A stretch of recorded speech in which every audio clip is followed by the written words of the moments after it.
नमस्कार. लास्ट लेक्चरमध्ये आपण घटनेची निर्मिती या टॉपिकला सुरुवात केली होती. त्याचा भाग 1 असं सांगितलं होतं आपण आणि त्याच लेक्चरला कंटिन्यू करून आज आपण दुसरं लेक्चर सुरू करत आहोत. बघा ज्यांनी पहिलं लेक्चर बघितलं नसेल त्यांनी डिस्क्रिप्शन बॉक्समध्ये गेल्यानंतर त्यांना त्याची लिंक भेटून जाईल, तिथं तुम्ही बघू शकता. बघा आजचा पहिला पॉईंट बघा. घटना समितीने घटना तयार करण्याबरोबरच इतर सुद्धा कार्य केली होती. त्या कार्यांची यादी दिली आहे बघा या ठिकाणी. एकूण 5 कार्यांची यादी दिलेली आहे. त्यातलं पहिलं पॉईंट काय सांगितलं चेक करा.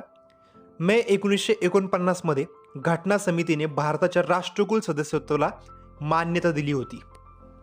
या ठिकाणी राष्ट्रकुल हा शब्द आलेला आहे, तर राष्ट्रकुलची माहिती बघूयात. बघा राष्ट्रकुलला इंग्लिशमध्ये काय म्हणतात तर कॉमनवेल्थ असं म्हणतात बघा.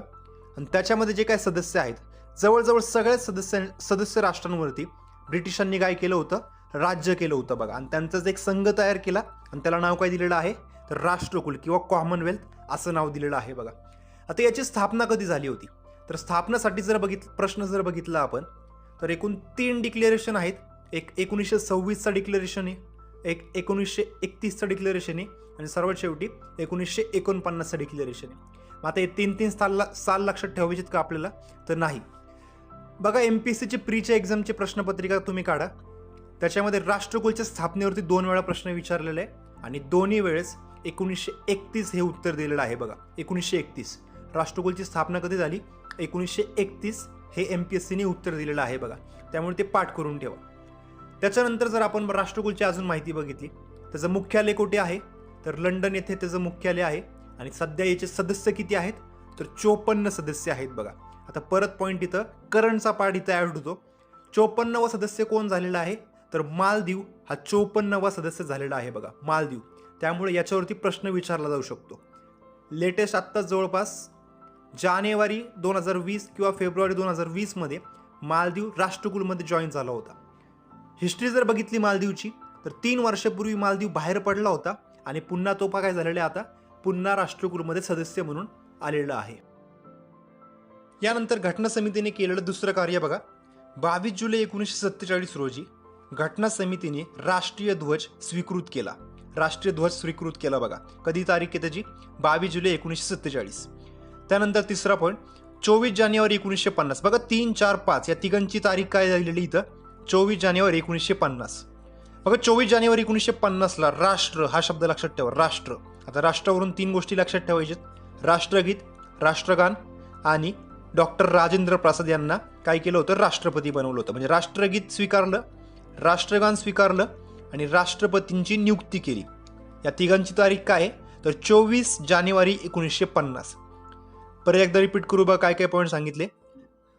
घटना समितीची इतर कार्यांमध्ये 5 कार्य सांगितली. त्यातलं पहिलं कार्य मे 1949 मध्ये घटना समितीने भारताच्या राष्ट्रकुल सदस्यत्वाला मान्यता दिली. त्यानंतर 22 जुलै 1947ला राष्ट्रीय ध्वज स्वीकारला आणि 24 जानेवारी 1950ला 3 गोष्टी झाल्या. राष्ट्रगीत स्वीकारलं, राष्ट्रगान स्वीकारलं आणि डॉक्टर राजेंद्र प्रसाद यांची भारताचे पहिले राष्ट्रपती म्हणून नियुक्ती करण्यात आली. आता इथं राष्ट्रगीत आणि राष्ट्रगान याच्यामध्ये काय फरक आहे बघा. राष्ट्रगीत कुठलं स्वीकारलंय आपण तर जनगण मन म्हणतो बघा आपण, जनगण मन. आणि राष्ट्रगान कुठलं आहे तर वंदे मातरम. यानंतर पुढे काय दिले बघा. घटना समितीने एकूण 2 वर्ष 11 महिने 18 दिवस कार्य केलं होतं.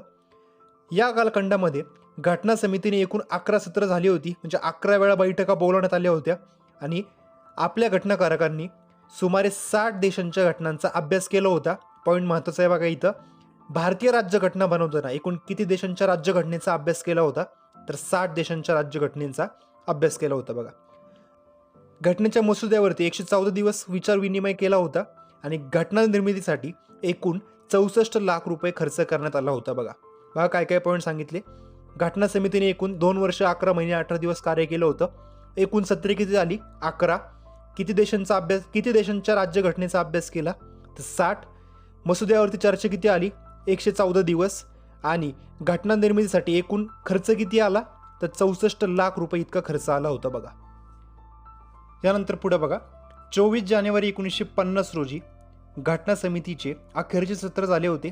बघा टोटल सत्र किती आले होते 11 सत्र आणि त्या 11 मधलं सर्वात शेवटचं सत्र कधी झालं 24 जानेवारी 1950 रोजी घटना समितीचे अखेरचे सत्र झाले होते बघा. शेवटचं सत्र झालं. आता घटना समिती रद्द करायची होती, पण ती रद्द केली होती का?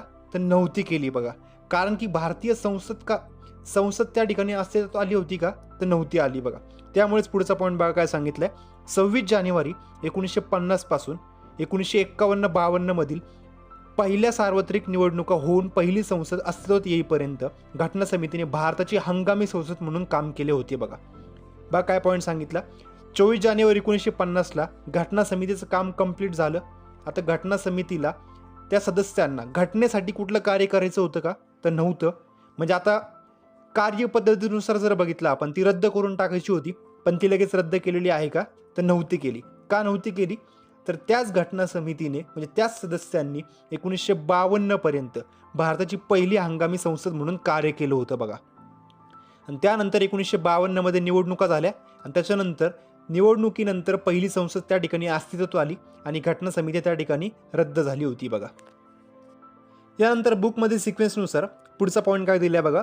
घटना समितीच्या समित्या असा पॉईंट दिलेला आहे. आता या समित्यांचा अभ्यास करताना आपल्याला 2 गटामध्ये अभ्यास करावा लागतो बघा. पहिला गट काय सांगितलेला आहे इथं, प्रमुख्य समित्या आणि दुय्यम समित्या. मुख्य समित्या हा पहिला गट झाला. दुसरा गट कुठला आहे? दुय्यम समित्या. आता मग मुख्य समित्या किती दिलेल्या आहेत या ठिकाणी?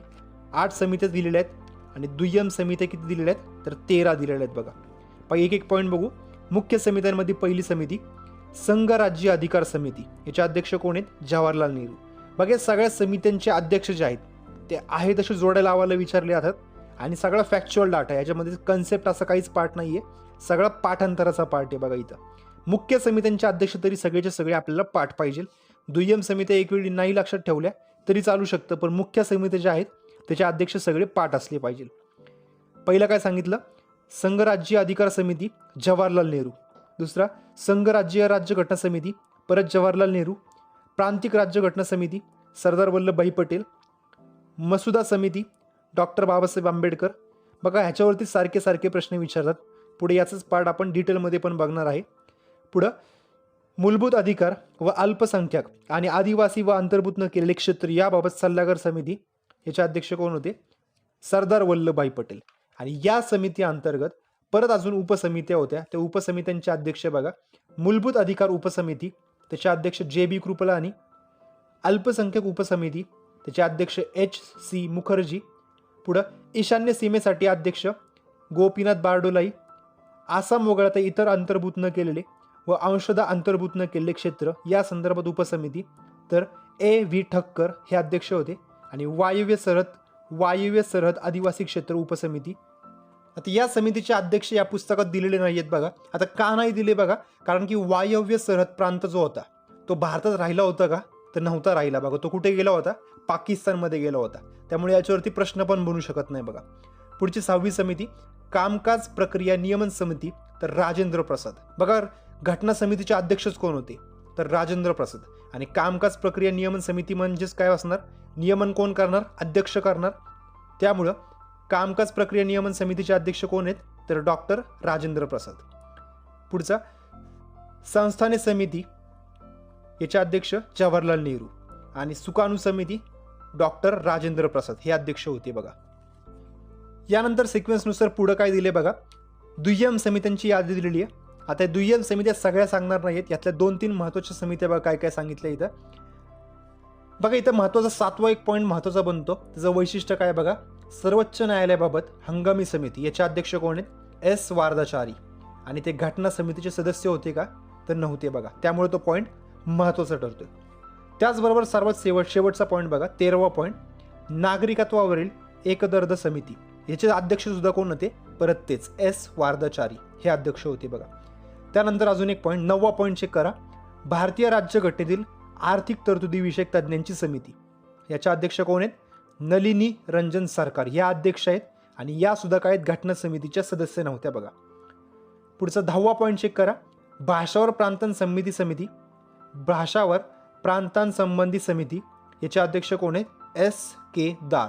आणि हे सुद्धा घटना समितीचे सदस्य नव्हते बघा. यानंतर मसुदा समितीची माहिती चेक करा. पहिला पॉईंट मसुदा समितीची स्थापना कधी करण्यात आली होती? 29 ऑगस्ट 1947 रोजी. बघा 15 ऑगस्ट 1947ला भारत स्वतंत्र झालाय आणि त्याच्यानंतर लगेचच 29 ऑगस्ट 1947ला मसुदा समितीची स्थापना करण्यात आली. आणि त्यानंतर त्याच्यामध्ये सदस्य किती होते तर 7 सदस्य होते. त्याच्यावरती सारखे प्रश्न विचारले जातात बघा, खालीलपैकी कोणते सदस्य होते किंवा कोणते सदस्य नव्हते याच्यावरती प्रश्न विचारतात बघा. एक एक सदस्य बघा. पहिला आकडा डॉक्टर बाबासाहेब आंबेडकर ही स्वतः अध्यक्ष होते. त्यानंतर गोपालस्वामी अय्यंगर, अल्लादी कृष्णस्वामी अय्यर, डॉक्टर के एन मुन्शी, सईद मोहम्मद सादुल्ला, एन माधवराव. आता एन माधवरावसाठी पॉईंट बघा महत्त्वाचं काय, एन माधवराव यांच्यापूर्वी कोण होते तर बी एल मित्तर हे सदस्य होते. पण त्यांची प्रकृती बिघडली त्यामुळे त्यांनी राजीनामा दिला होता आणि त्यांच्या जागी कोण आले तर एन माधवराव हे आले होते बघा. आणि सर्वात शेवटचा पॉईंट टी टी कृष्णमाचारी यांचा पण पॉईंट काय महत्त्वाचा आहे बघा. टी टी कृष्णमाचारींच्या जागी आधी कोण होते तर डी पी खेतान हे होते.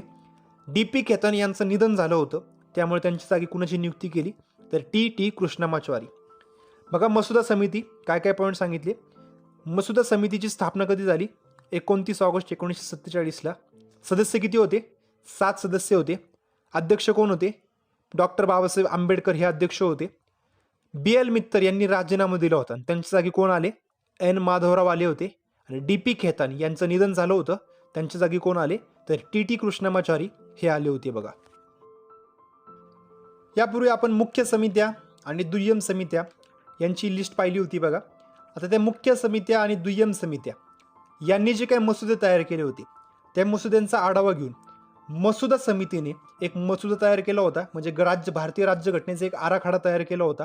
किती लोकांनी तयार केला तो फक्त 7 लोकांनी तयार केला. म्हणजे एक बेसिक आराखडा सगळ्यांनी तयार केला. सगळ्यांनी म्हणजेच कुणी 299 सदस्यांनी एकत्र तयार केला. आणि त्याच्यानंतर तो आराखडा कुणाकडे गेला मसुदा समितीकडे गेला. त्या मसुदा समितीतील 7 सदस्यांनी काय केलं एक प्रॉपर भारतीय राज्यघटना तयार केली. आणि ती राज्यघटना कधी प्रसिद्ध करण्यात आली तर एक मसुदा होता, राज्यघटना नव्हती, राज्यघटनेचा एक मसुदा होता. तो पहिला मसुदा कधी प्रसिद्ध झाला तर फेब्रुवारी 1948ला प्रसिद्ध करण्यात आला होता. या मसुद्यावरती चर्चा करण्यासाठी व त्यात सुधारणा सुचवण्यासाठी भारतीय जनतेला 8 महिने देण्यात आले होते. म्हणजे भारतीय जनतेला सांगितलं होतं की याच्यामध्ये तुम्हाला अजून कुठला पॉईंट पाहिजे किंवा यातला एखादा पॉईंट नको आहे, यासाठी भारतीय जनतेला किती महिने दिले होते 8 महिने दिले होते. आणि जनतेची मते विचारात घेऊन याच्यानंतर दुसरा मसुदा जाहीर केला.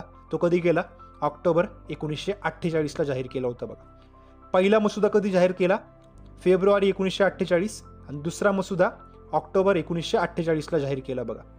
मसुदा बनवण्यास मसुदा समितीला 6 महिन्यांपेक्षा कमी कालावधी लागला. मसुदा समितीने कामकाज एकूण 141 दिवस चालले बघा. आता इथं दिवसांचा कालावधी जो काय आहे ते वेगवेगळे पॉईंट आपण पाहिले यापूर्वी बघा. घटना समितीने एकूण किती दिवस काम केलं 2 वर्षे 11 महिने 18 दिवस काम केलं होतं. याचा अर्थ काय झाला यासाठी हा तक्ता बघा. घटना समितीची एकूण 11 अधिवेशनं पार पडली. त्यातलं पहिलं अधिवेशन जर बघितलं आपण 9 डिसेंबरला सुरू झालं होतं आणि सर्वात शेवटचं अधिवेशन जे आहे ते 14 नोव्हेंबरला सुरू झालं आणि 26 नोव्हेंबरला संपलं होतं. पहिल्या अधिवेशनाची सुरुवातीची तारीख म्हणजे 9 डिसेंबर 1946 आणि 11व्या अधिवेशनाची शेवटची तारीख म्हणजे अंतिम तारीख 26 नोव्हेंबर 1949. म्हणजे 9 डिसेंबर 1946 आणि 26 नोव्हेंबर 1949 यांच्यामधील कालावधी जर आपण पाहिला तर तो 2 वर्ष 11 महिने 18 दिवस इतका भरतो बघा. आता याच्या पुढे बघा, ते ज्यावेळेस एकत्र जमले होते त्यावेळेस त्यांनी घटनेच्या मसुद्यावरती जी काही चर्चा केली होती ती चर्चा किती दिवस केली तर 114 दिवस चर्चा केली होती बघा. इथं पॉईंट बघा काय सांगितले 299 सदस्यांनी एकत्र किती दिवस काम केलं 2 वर्ष 11 महिने 18 दिवस इतकं काम केलं होतं. आणि त्या कालावधीमध्ये त्यांनी घटनेच्या मसुद्यावरती किती दिवस चर्चा केली होती तर 114 दिवस चर्चा केली होती बघा. आणि त्याच्यानंतर आत्ता आपण काय पॉईंट सांगितलं इथं मसुदा समितीने म्हणजे फक्त त्या 7 सदस्यांनी एकत्र काम केलं होतं. ते काम किती दिवस केलं त्यांनी तर 141 दिवस काम केलं बघा. आता 141 आणि 114 याच्यामध्ये कन्फ्युजन होतं बघा. 141 म्हटलं तर काय सांगितलं तिथं मसुदा समितीने केलेलं काम किती दिवस आहे 141 दिवस. आणि घटना समितीतील 299 लोकांनी एकत्र येऊन घटनेच्या मसुद्यावरती किती दिवस चर्चा केली तर 114 दिवस चर्चा केली होती बघा. 114 किंवा 141 बऱ्याच पुस्तकांमध्ये हा आकडा मिसमॅच केलेला आहे बघा. त्या ठिकाणी एम लक्ष्मीकांत यांच्यातला ऑथेंटिक आकडा मी तुम्हाला सांगितलाय. 114 141 मध्ये बऱ्याच ठिकाणी कन्फ्युजन होतं, बऱ्याच पुस्तकांमध्ये आकडा चुकीचा पण दिलेला आहे बघा. त्यामुळे 1-2 वेळा ऑडिओ परत परत ऐका, क्लिअर होऊन जाईल पॉईंट बघा तुम्हाला. पुढचा पॉईंट बघा, राज्यघटनेचा कायदा हा पॉईंट सांगितलाय पुढं. आता इथं काय पॉईंट आहे बघा, मसुदा तयार केला. आता तो मसुदा काय करायचा होता, संविधान सभेमध्ये मतदान घेऊन पास करायचा होता. म्हणजेच तो मसुद्याचं काय बनणार होतं, कायदा बनणार होता बघा. आता याची प्रक्रिया कशी होत गेली चेक करा. मी सगळं वाचून दाखवत नाहीये, महत्त्वाचे त्यातले पॉईंट फक्त सांगतोय बघा. त्यातला पहिला पॉईंट चेक करा. 4 नोव्हेंबर 1948 रोजी अंतिम मसुदा घटना समितीला सादर करण्यात आला. म्हणजे काय झालं या ठिकाणी बघा, मसुदा समिती कुठली होती, 7 सदस्यांची एक मसुदा समिती होती. त्यांनी काय केलं, एक मसुदा तयार केला आणि तो मसुदा कुठे सादर केलेला, घटना समितीला सादर केला. म्हणजे ते 299 सदस्यांची जी काही घटना समिती होती त्यांच्याकडे तो सादर केला. त्याच दिवशी म्हणजे 4 नोव्हेंबर 1948 रोजी त्या मसुद्याचे पहिले वाचन सुरू झाले आणि ते 9 नोव्हेंबरपर्यंत सुरू होते बघा. म्हणजे 4 नोव्हेंबर 1948 ते 9 नोव्हेंबर 1948 पर्यंत मसुद्याचे पहिले वाचन झाले होते. त्याच्यानंतर 15 नोव्हेंबर 1948ला दुसरं वाचन सुरू झालं आणि पुढे जर बघितलं आपण 14 नोव्हेंबर 1949 रोजी मसुद्याचे तिसरे वाचन सुरू करण्यात आले होते. म्हणजे भारतीय राज्यघटनेच्या मसुद्याचे वाचन एकूण किती वेळा झालेले, तर 3 वेळा. आता याच्यानंतर 26 नोव्हेंबर 1949 रोजी त्या ठिकाणी घटना समितीचा जो काही मसुदा होता त्याच्यावरती मतदान घेण्यात आलं आणि तो संमत करण्यात आला. आता 299 लोकांची घटना समिती होती. त्या 299 लोकांपैकी 284 सदस्य उपस्थित होते आणि त्यांनी त्याच्यावरती सह्या केल्या होत्या बघा. आता याच्यावरती बऱ्याच वेळा प्रश्न विचारलेला आहे, किती लोकांनी सह्या केल्या, तर 284 लोकांनी सह्या केल्या होत्या. आणि कधी झाली ही सही, तर 26 नोव्हेंबर 1949ला सही झाली होती. म्हणजेच काय झालं, त्या ठिकाणी म्हणतो आपण भारतीय राज्यघटना स्वीकारण्यात आली बघा. आता याच्यात अजून एक महत्त्वाचा पॉईंट बघा, जर ABP वरची जर आपण संविधान ही सिरीज जर बघितली त्याच्यामध्ये एक पॉईंट दाखवलेला आहे बघा, या मसुदा समिती जे काय सह्या करायच्या होत्या त्या सह्यांच्या लिस्टमध्ये सगळ्यात पहिली सही कुणी केली होती, तर जवाहरलाल नेहरू यांनी केली होती. आता जवाहरलाल नेहरू यांनी का केली होती, पंतप्रधान होते वगैरे असं म्हणून केली होती का, तर नाही बघा. याचं कारण तसं नाही आहे, त्यांना काहीतरी बाहेरची एक मीटिंग होती, त्या मीटिंगला बाहेर जायचं होतं त्यांना, त्यामुळे पहिली सही कुणी केली होती, जवाहरलाल नेहरू यांनी केली होती. त्यांच्यानंतर इतर सदस्यांनी सही केली होती आणि सर्वात शेवटची सही राजेंद्र प्रसाद यांनी केली होती बघा. सगळ्यात पहिली कुणी केली, पंडित जवाहरलाल नेहरू.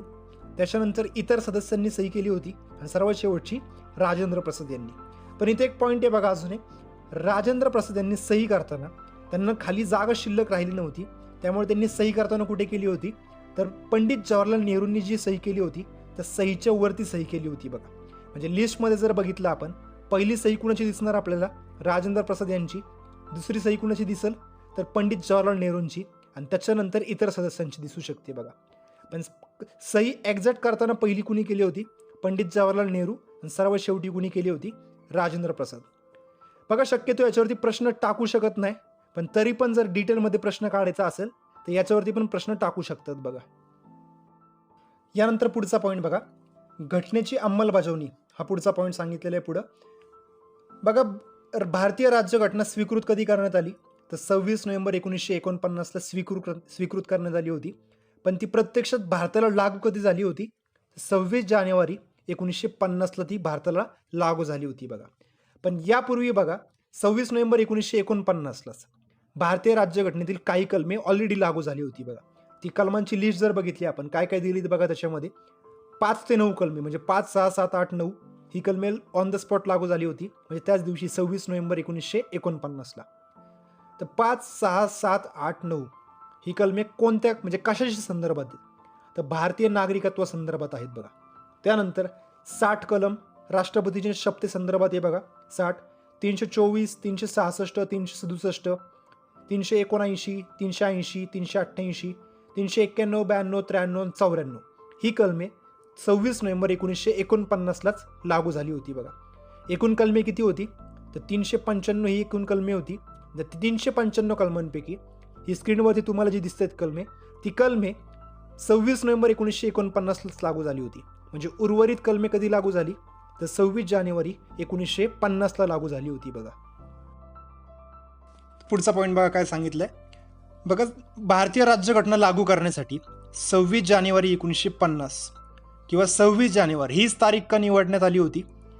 त्याची पार्श्वभूमी काय सांगितली आहे. भारतीय राष्ट्रीय काँग्रेसच्या डिसेंबर 1929 मधील लाहोर अधिवेशनाच्या ठरावानुसार 1930 मध्ये 26 जानेवारी हा दिवस काय केला होता, पूर्ण स्वराज्य दिन म्हणून साजरा करण्यात आला होता. बघा, 26 जानेवारी 1930 हा दिवस काय साजरा केला होता, पूर्ण स्वराज्य दिन म्हणून साजरा केला होता. आणि त्यामुळेच 26 जानेवारी हा दिवस काय निवडला होता आपण, भारतीय राज्यघटना लागू करण्याचा दिवस निवडला होता बघा. आणि त्याच दिवसाला आपण काय म्हणतो, भारतीय प्रजासत्ताक दिन असं सुद्धा म्हणतो बघा. पुढचा पॉईंट बघा, भारतीय राज्यघटना अंमलात आल्यापासूनच भारतीय स्वातंत्र्याचा कायदा 1947 आणि भारत सरकार कायदा 1935 हे दोन्ही कायदे काय करून टाकलेले, रद्द करून टाकलेले आहेत बघा. 1947च्या कायद्यामध्येच काय सांगितलं होतं की भारत हा कोणत्या कायद्यानुसार चालेल, ते 1935च्या कायद्यानुसार चालेल सांगितलं होतं. पण आता भारतीय राज्यघटना लागू झाली म्हणून भारत स्वतंत्र कायदा 1947 आणि भारत सरकार कायदा 1935 हे दोन्ही कायदे काय करून टाकलेले, रद्द करून टाकलेले आहेत. पुढची लाईन बघा, प्रिव्ही काउन्सिल ज्युडिक्शन ऍक्ट 1949 मात्र अस्तित्वात ठेवण्यात आला. बघा, प्रिव्ही काउन्सिल ज्युडिक्शन ऍक्ट जो आहे ते 1949ला भारत सरकारने म्हणजे भारतीय संविधान सभेने तयार केला होता आणि तो मात्र काय केलेला आहे, रद्द केलेला नव्हता. आता याचा आढावा शॉर्टमध्ये बघूयात बघा काय सांगितले.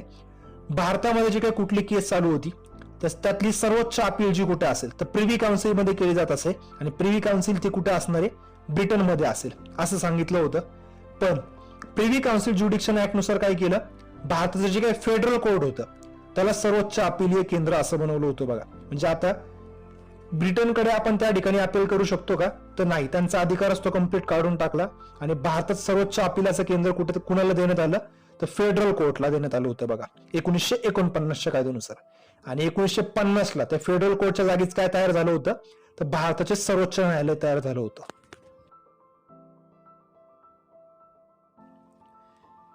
यानंतर सिक्वेन्सनुसार पुढचा पॉईंट काय दिलाय, घटना समितीवरील टीका हा पॉईंट दिलेला आहे.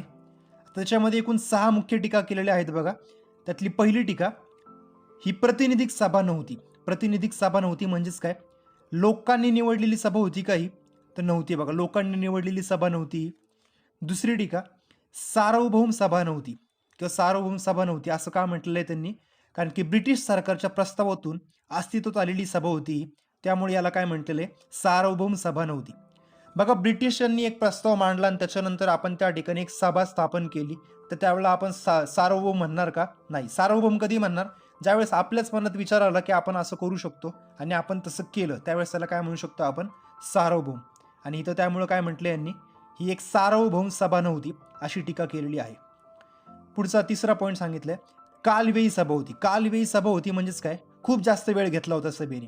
आता एक उदाहरण सांगितलं इथं, अमेरिकेची राज्यघटना तयार करण्यासाठी 4 महिने लागले होते आणि कंपॅरिझन जर आपण केलं आपल्या राज्यघटनेचं, आपल्या राज्यघटनेला 2 वर्षे 11 महिने 18 दिवस इतका कालावधी गेला होता. चौथी टीका काय केली आहे, काँग्रेसचं वर्चस्व होतं याच्यावरती. काँग्रेसचं वर्चस्व आपल्याला दिसून सुद्धा येते बघा.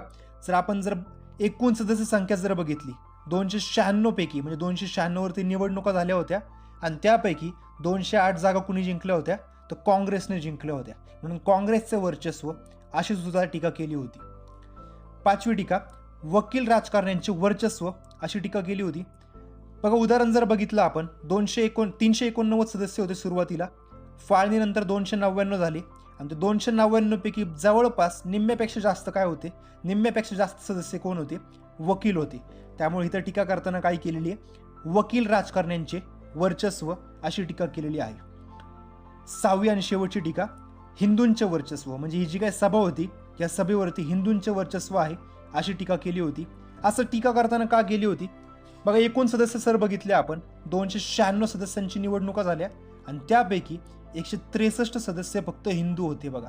आणि त्यामुळे ही टीका करताना काय केलेली आहे, या सभेवरती हिंदूंचे वर्चस्व होतं अशी टीका करताना केली होती.